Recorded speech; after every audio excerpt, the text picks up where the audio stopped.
Hi adventurous people, it's me Rose, and for this video guys is meron kaming pupuntahan para i-surprise sa kanyang birthday, kaya naman tara, samahan niyo ako. So mga adventurous people, as you can see is we are on our way na nga, and time check, it's already 11:30 in the evening. June 27, and yes, sobrang late na talaga para i-surprise yung birthday celebrant dahil nataon talaga ng weekdays and also busy din yung mga tao sa work and late na din nakauwi sa bahay. But then kahit na late na guys ay syempre hindi talaga pwede na hindi siya ma-surprise sa birthday niya. Before nga din pala kami pupunta doon is dumaan lang din kami saglit dito sa may cake shop. Malapit lang din sa bahay namin. And para bumili ng cake and of course yung flavor na bibili namin is as usual, yun talagang lagi naming binibili. Walang iba kundi yung pistachio cake. Since late na nga din kaming bumili that time is syempre buti na lang talaga dahil meron pa rin kaming naabutan na isang pirasong pistachio cake. At pagkapili nga namin ay agad na namin itong pinasulatan ng birthday greetings na Happy 34th birthday June. And after a few minutes of waiting guys is ayan, ready na yung cake and finally nasulatan na din siya ng birthday greetings. So bale, pinacheck nga lang din nila sa akin kung okay na ba yung pagkasulat ng greetings. And then pinak na nila and nagbayad na din ako. So guys, time check, it's already past 11:30 PM na. And finally, here is our cake para sa aming birthday celebrant. And guys, yung isusurprise nga pala namin is yung aming brother na si Junjun. So bali guys, is magta-travel pa kami ng mga around 10 to 15 minutes para makarating doon sa apartment kung saan nakatira yung aking brother. While nagta-travel nga kami dyan guys, is panaytingin din kami sa oras dahil as you know, is super last minute talaga yung surprise na to.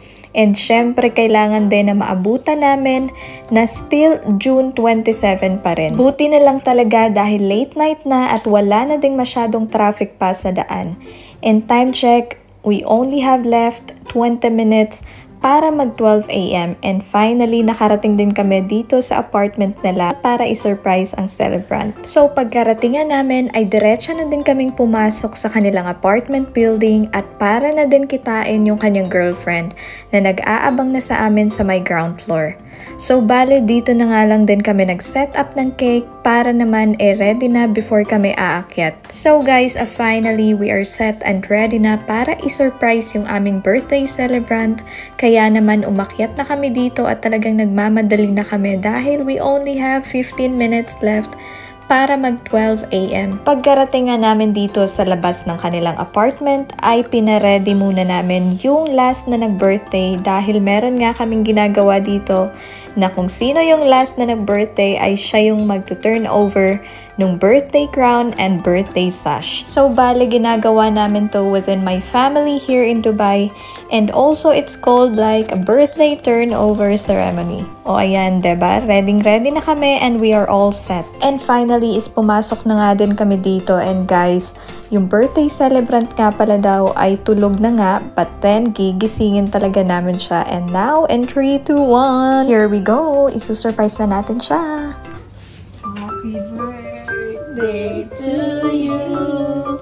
Happy birthday to you. Happy birthday, happy birthday, happy birthday to you. Oh, bakod na. John, happy birthday John. Break na mo ni ang kuan. Alas 12 na mo. Alas 12. Uy, diri ra sa kuan. Kay mag-turn over. Sama-sama mo nga natulog na. Happy birthday. Turn over ba? Turn over na ako. Ibang pwede mo na turn over.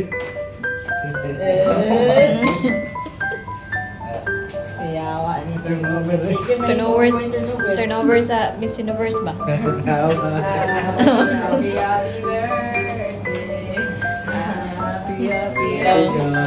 Birthday!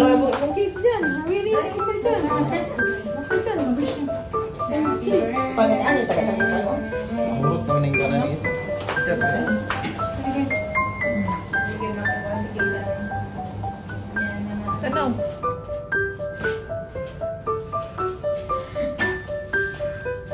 Happy birthday!